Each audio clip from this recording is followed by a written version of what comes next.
우리 함께 인사하겠습니다. 하나님이 하십니다. 하나님이 하셨습니다. 하하하하. 한번 인사합시다. 하하하하. 자, 많은 분들과 함께 인사하십시오. 멀리 계신 분들과도 함께 인사하시고요. 네. 우리 중간에 계신 우리 성도님은 일어나셔서 멀리 계신 분 쳐다보면서 인사하시는데 저렇게 하시면 좋습니다. 네, 우리가 하나님 앞에 하나님이 하신 일을 선포하고 인정하고 또 그거 하실 일 기대하는 마음으로 하하하하 항상 우리가 인사하고 또 찬양할 수 있는 우리 모두가 될 수 있기를 축복합니다.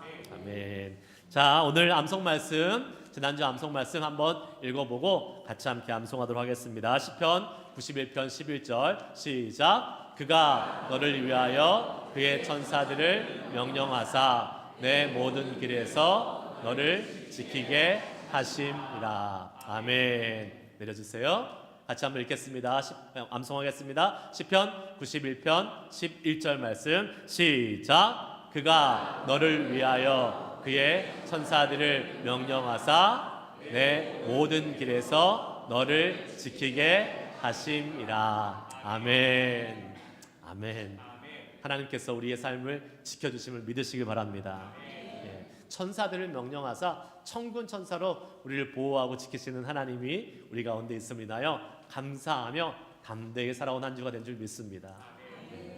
이 암송하시면서 자꾸 웃으시는 분이 계세요. 웃으시는 분들은 조금 의심이 가는 분들이십니다. 네, 민망하니까 웃으시는 것 같은데 좋습니다. 화난 얼굴보다도 웃는 게 훨씬 낫습니다. 네, 이번 주 우리 같이 함께 암송하실 말씀입니다. 시편 91편 12절 말씀 같이 함께 읽습니다. 시작. 그들이 그들의 손으로 너를 붙들어 발이 돌에 부딪히지 아니하게 하리로다. 아멘. 계속해서 하나님이요 우리를요 붙들어 주시고 보호해 주셔서 발이 돌에 부딪히지 않도록 우리가 어떠한 상해와 어떠한 해로움도 당하지 않도록 하나님이 우리를 지켜주신다고 약속하시니까 여러분이 약속의 말씀 믿고 믿음 가운데 담대히 하루하루 살아갈 수 있는 복된 하루가 한 주가 될 수 있길 다시 한번 주의 이름으로 축복합니다. 아멘. 아멘. 자, 오늘 주신 하나님의 말씀의 제목은 순종입니다. 한번 따라해 볼까요? 순종. 순종. 여러분이 순종이라는 이러한 주제는 교회 다니시면서 말씀을 참 많이 들으셨을 겁니다. 너무나 심플하고 분명한 메시지입니다. 하나님 말씀에 순종하면 우리가 하나님의 약속하신 복을 받게 된다라는 그러한 아주 단순한 것이죠. 단순하고 심플한 내용입니다. 순종과 그에 따르는 하나님의 약속의 복, 성경에는요 너무나 많이 나와 있는 반복되는 주제이기도 합니다.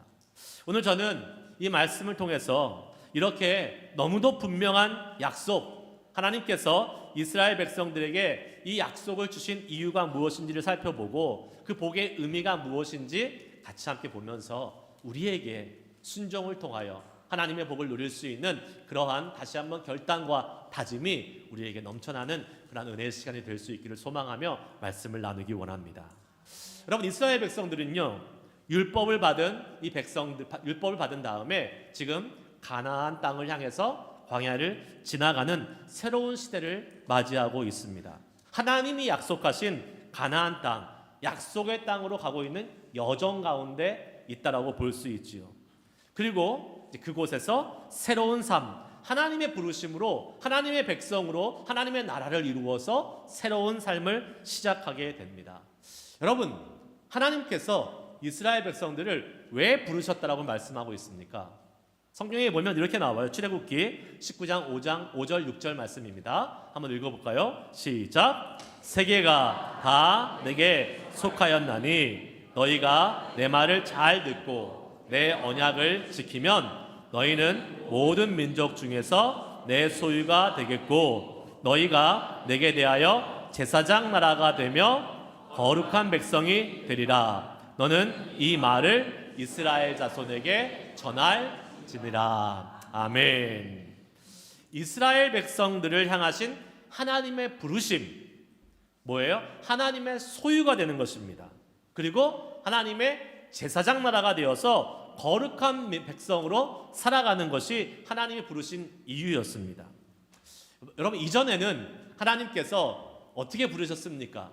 개인을 부르셨어요. 가정을 부르셨잖아요. 아브라함, 이삭, 야곱, 그리고 그의 가정을 부르셨다면 이제는 이스라엘 백성이라는 한 민족과 한 나라를 전체적으로 그룹으로 부르셔서 하나님의 나라를 세우시겠다는 아주 특별한 부르심을 지금 주고 계시는 것이죠.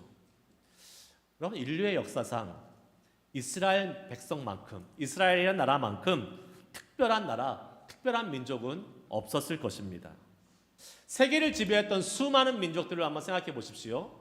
여러분, 이스라엘을 멸망시켰던 아시리아, 아수르 제국, 또 남유다를 멸망시켰던 바벨론과 그 다음에 있었던 페르시아 제국 한번 다 생각해 보십시오. 지금 다 온데간데 흔적도 없이 사라져 버렸습니다.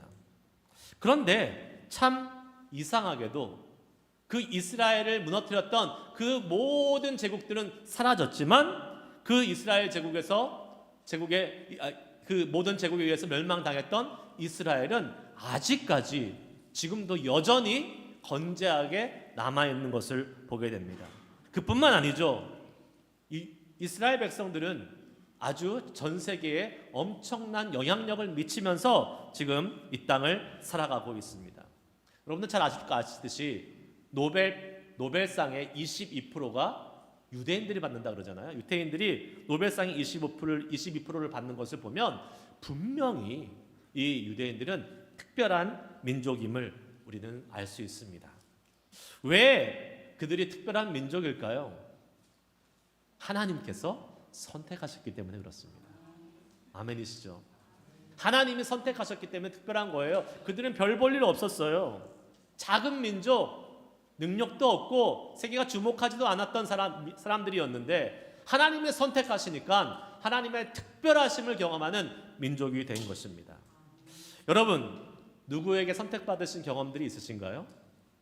있으세요, 여러분? 네. 결혼하신 분들은 다 선택받으신 경험이 있는 분들이십니다.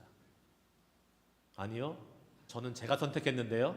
내 아내, 내 남편, 내가 선택했어요 라고 말씀하신 분도 계시겠지만 여러분이 선택하셨어도 여러분의 배우자가 여러분을 선택하는 것을 동의했기 때문에 여러분 같이 함께 살 수 있는 것입니다.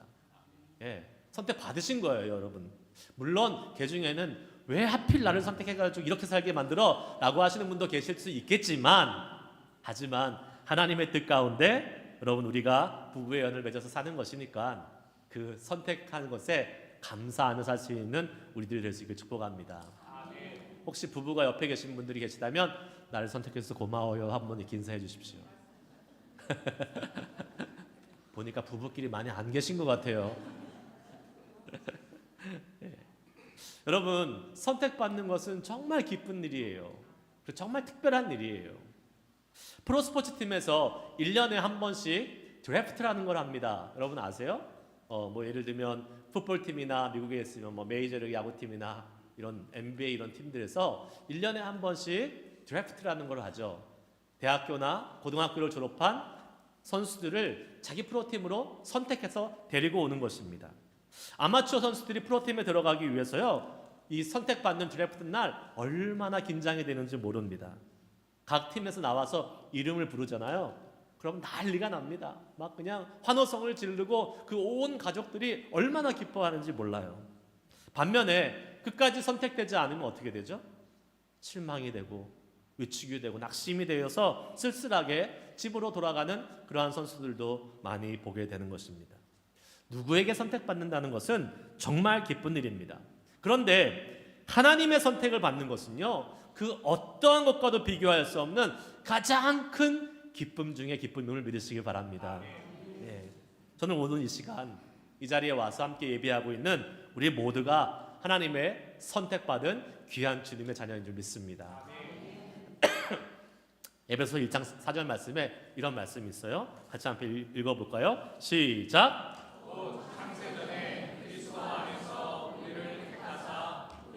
하나님 안에서 그 앞에 거룩하고 흠이 없게 하시려고. 아멘. 하나님 우리를 언제 택하셨다고요? 창세 전에 선택하셨다, 택하셨다 말씀하고 있습니다. 이미 하나님이 세상을 만들기도 전에 저와 여러분을 선택하신 놀라운 은혜가 우리 가운데 주어진 줄 믿습니다. 그 선택받은 백성들이 어떻게 살아야 될지 오늘 말씀을 통해서 한번 살펴보기 원하는데요. 첫 번째 한번 따라해 봅시다. 선택받은 자는 하나님의 규례와 명령을 지켜야 합니다. 여러분, 하나님의 선택받은 자들에게 하나님이 요구하신 단 하나의 조건이 있습니다. 방금 우리가 예배 전에 읽었던 설교 전반부에 읽었던 출애굽기 19장 5절 말씀에 너희가 내 말을 잘 듣고 내 언약을 지키면, 그러면 하나님께서 이스라엘 백성들을 거룩한 민족으로 만들어주시겠다고 말씀하고 있습니다. 오늘 본문 3절 말씀에도 너희가 내 규례와 계명을 준행하면, 지키면, 순종하면 이라고 말씀하고 있습니다. 선택받았다고 해서 끝난 것이 아니라는 거예요. 나 하나님의 선택받은 사람이야, 그러니 됐어, 이게 아니라 이제 선택받은 하나님의 사람으로서 우리가 해야 될 일이 있는데, 그것은 뭐예요? 하나님의 규례와 명령을 준행하는 것이 반드시 필요하고, 그럴 때에 뭐를 주세요? 하나님이 약속하신 복을 누릴 수 있다라고 성경은 말씀하고 있습니다. 오늘 본문에 속한 레위기 26장의 규례와 계명을 한마디로 정리한다면 1절, 2절 말씀이라고 이야기할 수 있어요. 한번 1절, 2절 말씀 다시 한번 기억하시면서 읽어보도록 하겠습니다. 시작. 너희는 자기를 위하여 우상을 만들지 말지니 조각한 것이나 주상을 세우지 말며 너희 땅에 조각한 석상을 세우고 그에게 경배하지 말라. 나는 너희의 하나님 여호와임이니라. 너희는 내 안식일을 지키며 내 성소를 경외하라. 나는 여호와이니라. 아멘. 한마디로 말하면 뭐예요? 우상을 만들지 말고 안식일과 성소를 지키고 경외하라 라는 말씀입니다. 이것이 하나님의 뭐예요? 규례와 명령입니다. 여러분, 우상을 만들지 말라라고 말씀하고 있는데 왜 우상을 만들지 말라는 걸까요? 특별히 1절에 보면 자기를 위하여 우상을 만들지 말라라고 말씀이 나와 있는 것을 보게 됩니다. 누구를 위하여? 자기를 위하여. 우리 자신을 위하여 우상을 만들지 말라. 우상은 뭡니까, 여러분? 우상은요, 내 자신을 위해서 스스로 만들어낸 것이 우상이에요. 자기 자신을 위한 것이기 때문에요, 얼마든지 내 마음에 맞게 변형할 수도 있고 바꿀 수도 있습니다. 그리고 내 자신을 위한 것이기 때문에 잘 보이고 싶고 뽐내고 싶기 때문에 우상은 어떻게 합니까? 그럴싸하고 보기 좋게 규모도 크게 만드는 것을 우리는 보게 됩니다. 여러분, 우상이 만들어진 우상이 규모가 크다고 해서 그 우상의 능력이 커지는 것입니까? 아닙니다. 아무리 우상의 규모가 커진다고 해도 우상은 여전히 하나님이 만든 것일 뿐입니다.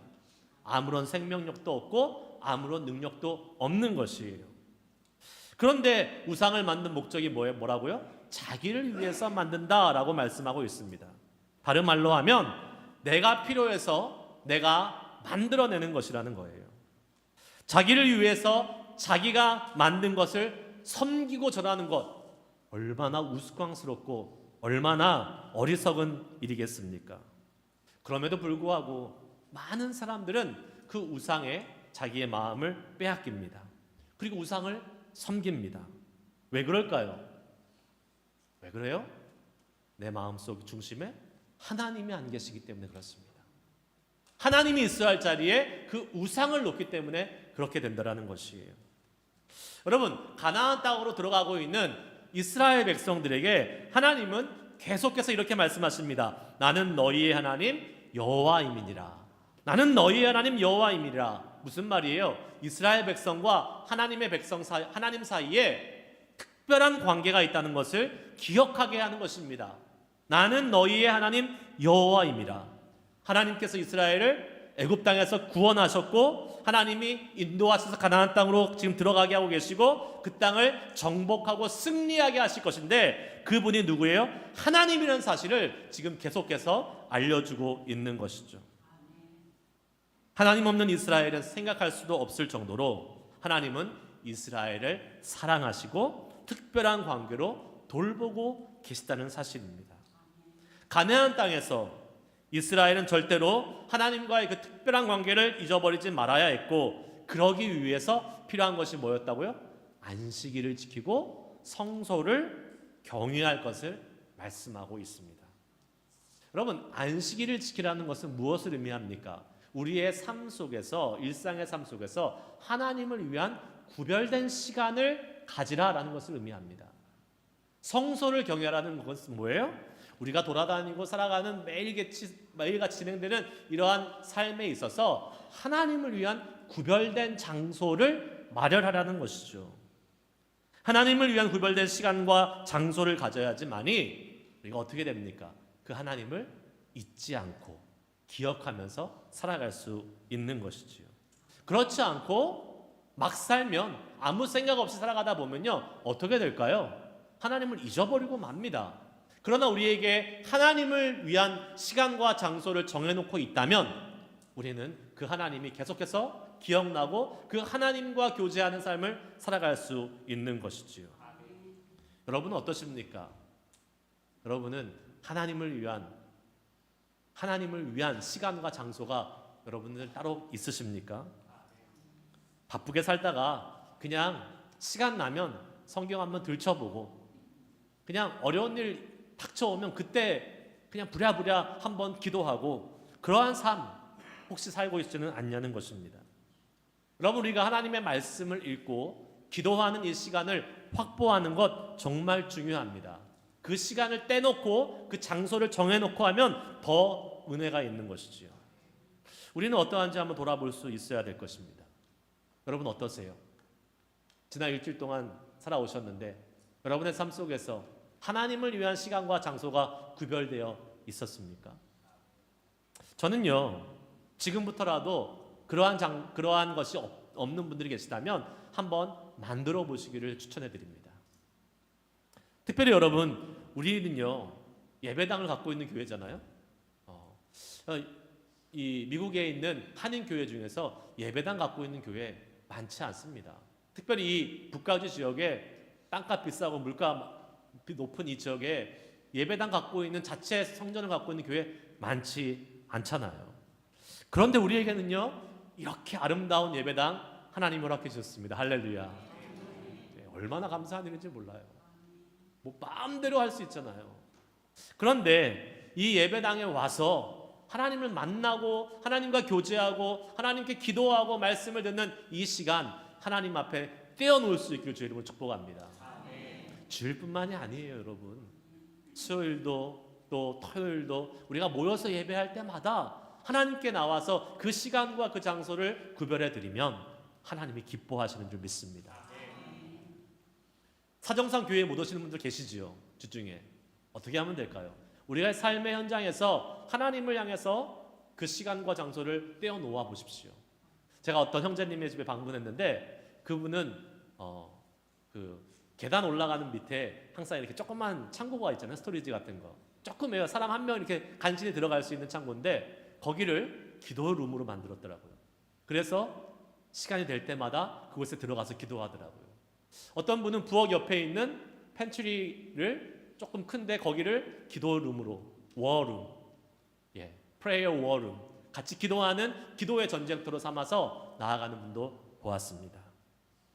어떤 분은요 매일매일 산책을 하신대요. 공원을 걸어가신대요. 그런데 공원을 그냥 걷는 것이 아니라 항상 기도하며 그곳을 걷는다는 거예요. 그러면 그 공원이 뭐가 되는 거예요? 하나님을 위해서 구별된 장소가 되는 겁니다.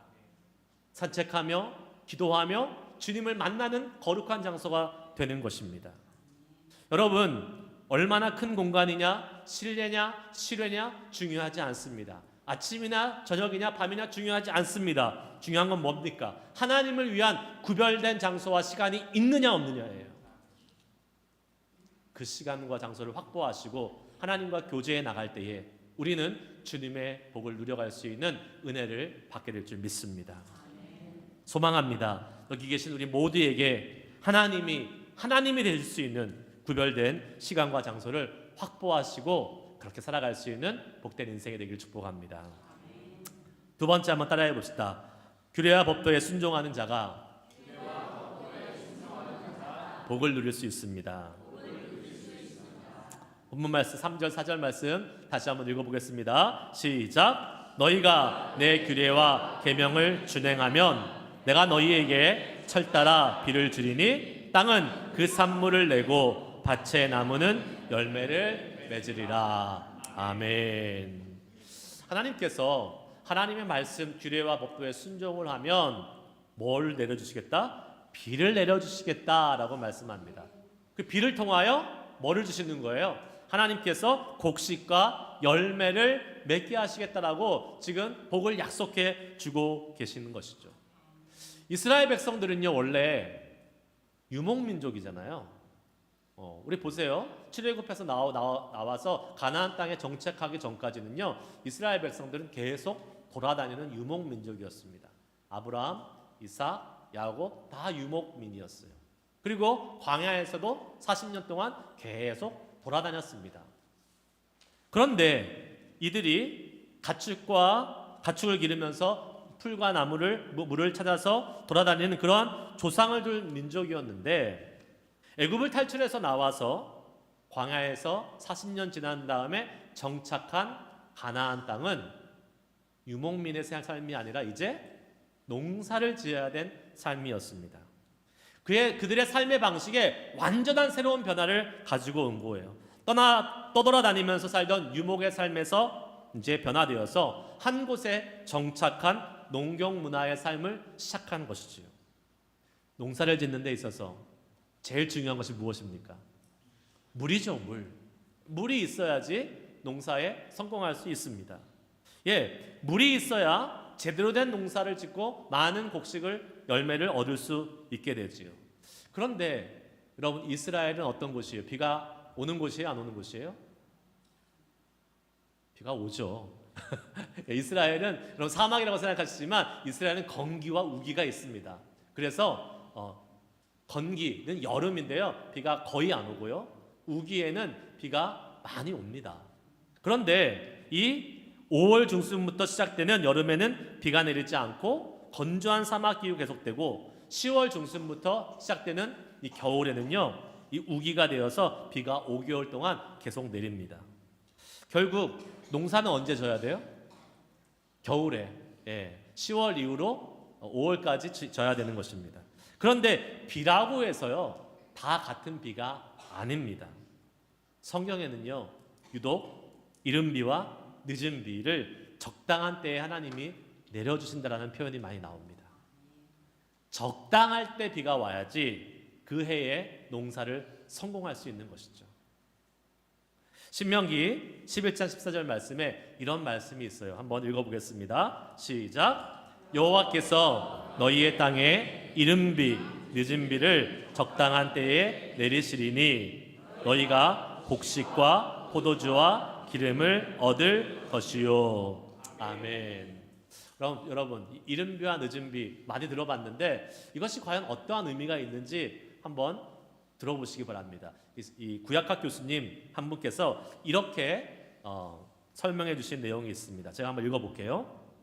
겨울 우기 동안 내리는 비는 세 종류로 구분된다. 겨울이 시작되면서 내리는 이른 비와 겨울 우기가 끝나는 마지막에 내리는 늦은 비, 그리고 이 두 기간 사이에 내리는 겨울비 등이 그것이다. 이 세 종류 가운데 가장 많은 양의 비가 겨울비이다. 이른 비와 늦은 비가 각각 전체 강유량의 15%에 불과한 반면 겨울비는 70%를 차지한다. 그런데도 성경에서 양이 훨씬 더 적은 이른 비와 늦은 비를 강조하는 이유가 무엇일까? 비록 강수량은 미미하지만 그것이 농작물에 끼치는 영향과 중요성이 무척 크기 때문이다. 즉 이른 비가 내려야만 여름 동안에 말라있던 땅이 젖고 부드러워져서 파종이 가능하게 된다. 늦은 비는 겨울 우기 동안 자란 곡식들을 더욱 충실하게 맺게 하는 역할을 한다. 비록 적은 양이지만 적당한 때에 내리는 이른 비와 늦은 비는 농작물 재배에 있어서 많은 겨울 비보다 더욱 중요한 역할을 한다. 이렇게 설명해 주셨더라고요. 무엇을 의미하는 것입니까?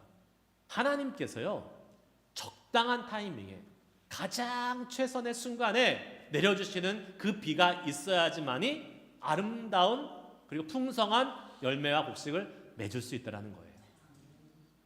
여러분, 철 따라 비를 내려주시겠다라고 약속하신 이 하나님의 약속은 정확한 타이밍에 공급해 주시는 비를 통해서 하나님께서 이스라엘 백성의 풍성한 땅의 소산과 열매를 거두시겠다 하는 약속의 말씀인 것입니다. 할렐루야. 할렐루야. 네, 하나님께서요 우리에게 말씀하세요. 하나님은 정확한 분이시라고 말씀하세요. 타이밍에 한치의 오차도 없이라고 말씀하십니다. 그렇기 때문에 하나님은 그만큼 신실하신 분이고 믿을 만한 분이십니다. 그래서 우리는요 뭘 하면 돼요? 그 정확하신 하나님을 믿고 따라가면 되는 것입니다.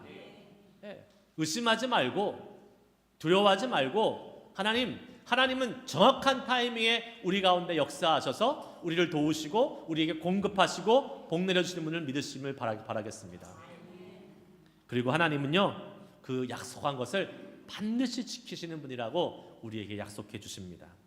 민수기 23장 19절 말씀입니다. 같이 읽습니다. 시작. 하나님은 사람이 아니시니 거짓말을 하지 않으시고 인색이 아니시니 후회가 없으시도다. 어찌 그 말씀하신 바를 행하지 않으시며 하신 말씀을 실행하지 않으시랴. 아멘. 그렇습니다. 하나님은요 약속하시고 말씀하신 것은 반드시 행하시는 신실하신 분이십니다. 근데 언제 행하세요? 가장 적당한 타이밍에, 우리에게 필요한 타이밍에 하나님이 행해 주십니다. 오늘 우리는 그 은혜를 입어서 지금 이 자리에 나와 있습니다. 이제 말씀을 정리하려고 합니다. 여러분, 오늘 레위기 28장에 기록된 하나님의 말씀에 뭐라고 나옵니까? 여호와의 규례와 명령을 법도를 준행하면, 순종하면 하나님이요 비를 내려주시고 곡식과 열매가 풍성하게 할 것이라는 이 복을 약속해 주고 계십니다. 저는 그 은혜가 저와 여러분들에게 가득 넘치기를 소망합니다. 하나님의 말씀에 순종해서 하나님이 약속된 복들 하나도 빠짐없이 경험하는 저와 여러분이 될 수 있기를 축복합니다. 그러기 위해서 우리가 기억해야 될 것이 있습니다. 우리는 하나님의 선택받은 특별한 사람들입니다. 할렐루야. 예, 하나님의 선택받은 사람으로서 우리가 해야 될 것이 무엇일까요? 물론 당연히 감사하고 기쁨으로 하나님께 영광을 올려드리는 삶을 살아가야 되는데, 하나님은 우리에게 말씀하시잖아요. 선택받은 자는 규례와 법도를 준행하며, 규례와 법도를 준행해야 되는 거예요. 그래서 하나님과의 관계를 계속 거룩하게 유지해야 되는 그러한 사명이 우리에게 있는 것입니다. 말씀드렸습니다. 여러분, 하나님을 위해서 구별된 장소와 하나님을 위해서 구별된 시간을 확보하시길 바라겠습니다. 그것이 어느 곳이든지 상관없어요. 그러나 매일매일 주님을 향해서 나아갈 수 있는 그 자리를 만들고 그 시간을 내어놓아서, 하나님, 내가 주님을 기억합니다. 내가 주님과 교제하고 싶습니다. 그래서 우리의 삶에 매일매일 그 하나님과 새롭게 되는, 거룩해 되는 그러한 은혜가 있기를 주의 이름으로 축복합니다. 마지막으로 하나님의 말씀에 순종하며 나아가는 사람에게 하나님은 정확하게 가장 좋은 타이밍에 필요한 것을 공급해 주신다고 약속하시지 않습니까? 여러분, 그 신실하신 하나님을 이 시간 믿음으로 고백하십시오. 그리고 그 하나님의 말씀에 나도 온전히 순종하겠사오니 하나님의 약속하신 복을 우리 가운데 허락하여 주시고, 특별히 내가 필요한 것들, 내가 하나님께 구하고 있는 것들, 내가 원하는 시간에 주시는 것이 아니라 하나님이 보시기에 가장 정확한 타이밍에 가장 필요한 순간에 신실하게 우리에게 베풀어 주시고 공급해 주시는 그 하나님을 경험케 하여 주시옵소서. 그러한 은혜를 누리는 복된 삶을 살기를 원합니다. 시간 결단하며 함께 찬양하고 기도하도록 하겠습니다. 다 같이 함께 우리 전능하신 나의 주 하나님, 이 찬양팀과 함께 부르시면서 주님의 말씀에 의지하여 순종하며 나아가겠사오니 주님 그 놀라우신 일을 경험케 하여 주시옵소서. 함께 찬양하도록 하겠습니다.